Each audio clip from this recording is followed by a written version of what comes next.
Hi everyone. So it's been a little while since I've done an actual video rather than a live, but I wanted to do a video mainly because I think I might get interrupted at some point. So it gives me the opportunity to pause it and continue it. So apologies for those of you who like interacting with me on the videos.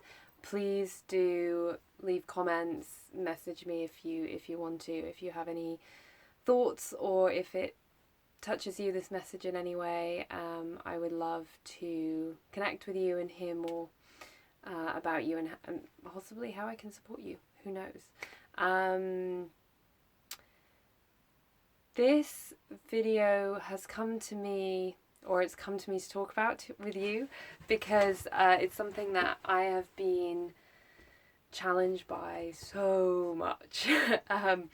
Particularly this summer, but in general, it's just one of these lessons that I'm learning in a course in Miracles, and in life in general, that has really helped me to move past trauma, move past upset. Like, you know, when people may have said to you in the past, people have said it to me, oh, you just need to get over it. Like, at this point, you just need to get over it.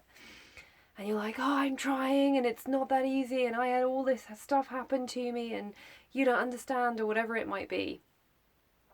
And we get frustrated, and it's a trigger because we know we want to get over it. We know that we need to let it go, but we don't know how. And if you're anything like me, that's really frustrating and really annoying.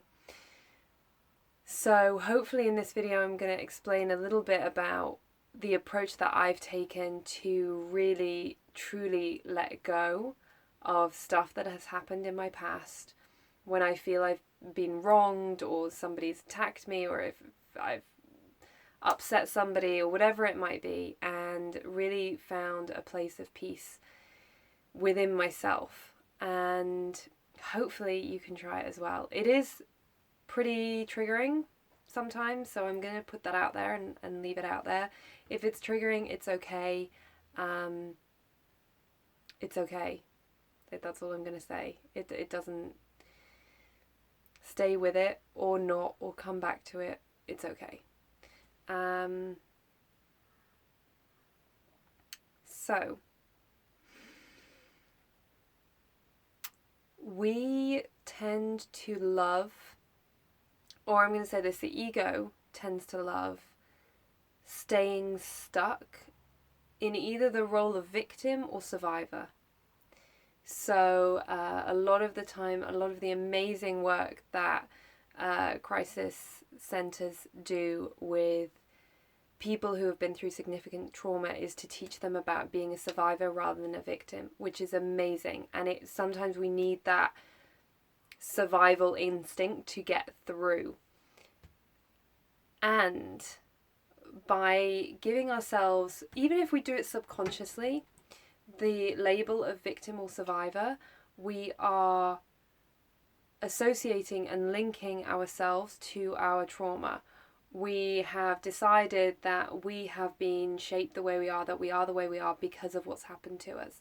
And so it's very, very difficult to move away from that and find peace with it, whilst you're still holding onto that label, whilst you're wearing this badge of honor that you've earned through living through whatever it is. So that's the first thing. Now, most of us aren't aware that we're in victim mode. I certainly am definitely becoming more aware of it now, but it's not something that I was aware of to begin with. So if you are holding any kind of judgments about what happened to you, if you are saying they were wrong, I was right, they shouldn't have done that, it wasn't fair, any of those kind of statements, you are placing yourself in the role of a victim.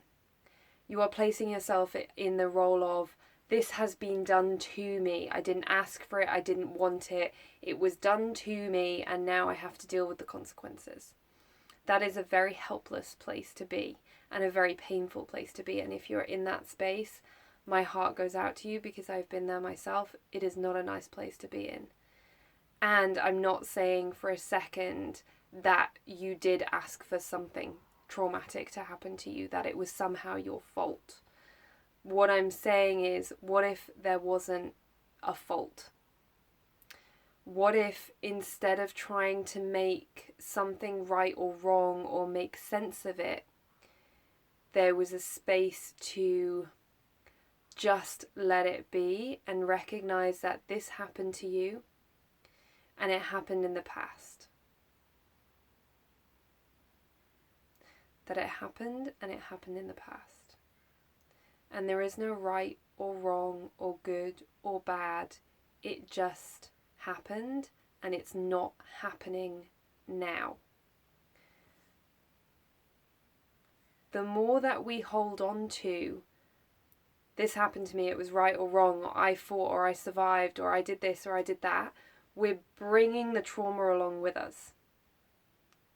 Right? We're keeping it alive in our bodies. We're replaying what happened. We're saying, this taught me I have to be on guard because this could happen again, blah, blah, blah, blah, blah. I'm not saying to be stupid with, if look after yourself however you need to, particularly in cases of physical trauma. But the more that we tell the story, the more that we make who we are now about the things that have happened in the past, the more that we're continuing to keep them alive, which means we're never going to let them go, and we're never going to let them rest, and we're never going to find peace. So do what you need to do to process what has happened to you. I'm not saying just forget about it, put a little blanket over the top of it and pretend it never happened and pop it in the corner. Absolutely not.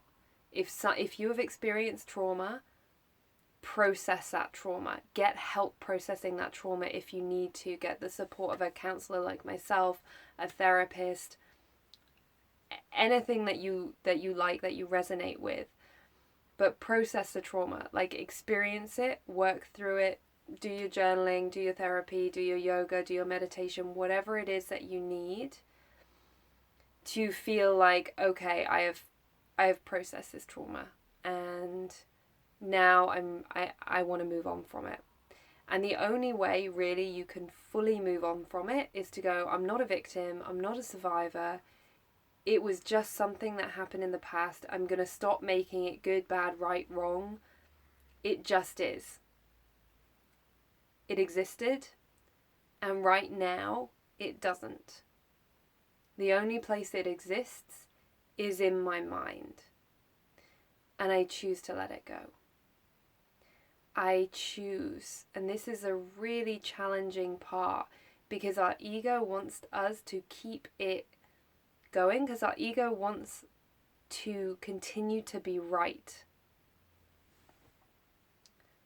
Our ego wants us to continue to be right.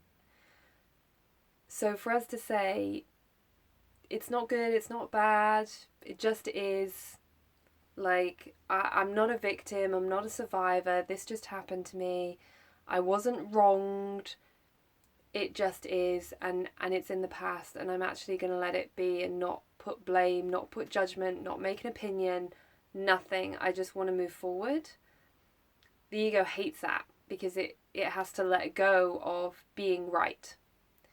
And a lot of the time when we look at forgiveness, the modern day definition of forgiveness is, I'm going to be the bigger person. I'm going to recognize that I am right and you are wrong. And I'm willing to take that situation and put it in a little box and store it deep within myself, knowing that I am right and you are wrong. And I'm going to be the bigger person. I'm going to just put it to one side and put a blanket over the top and pretend that everything is cool, knowing that I am the bigger person, I am the better person, right? I'm exaggerating, but that's what it is, right? That's what we do. We go, I'm going to be the bigger person, I'm going to forgive you. That's not forgiveness. Forgiveness is recognizing that there is no right and wrong in this sense. Forgiveness is recognizing that they did the best they could You did the best you could, and it just happened. It just happened. And if you can get to a place where you can suspend your judgment, where you don't need to put it in a little box and store it and keep score, because that's why we're storing it, right? To keep score.